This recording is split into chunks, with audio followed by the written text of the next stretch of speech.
बिस्मिल्लाहिर्रहमानिर्रहीम। आज हम सूरह अल-बकरा की आयत नंबर 14 का लफ्ज़ी तर्जुमा सीखेंगे। व इज़ा लक़ुल्लज़ीना आमनू कालू आमन्ना व इज़ा खलौ इला शयातीनहिम कालू इन्ना मअकुम इन्नमा नहनु मुस्तहज़िऊन।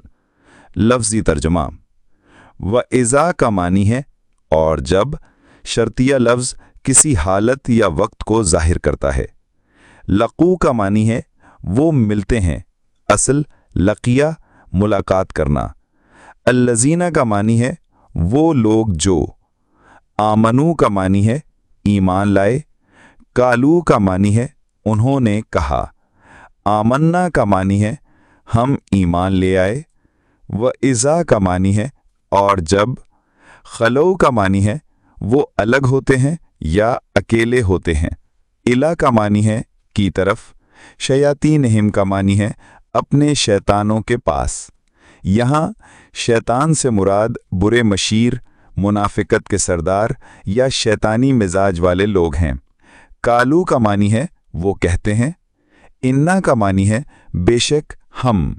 मअकुम का मानी है तुम्हारे साथ हैं। इन्नमा का मानी है नहीं मगर या सिर्फ। नहनु का मानी है हम ही। मुस्तहज़िऊन का मानी है मजाक उड़ाने वाले हैं। इस्तेहज़ा से यानी तमस्खुर और हंसी बनाना। मुकम्मल मफ़हूम। ये आयत मुनाफिकीन के दोगले रवैये को बयान करती है।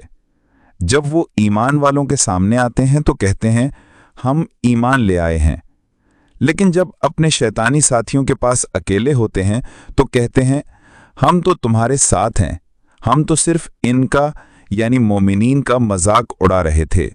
कुरान के पैगाम को हर फर्द तक पहुंचाने के लिए वीडियो को लाइक और शेयर करें।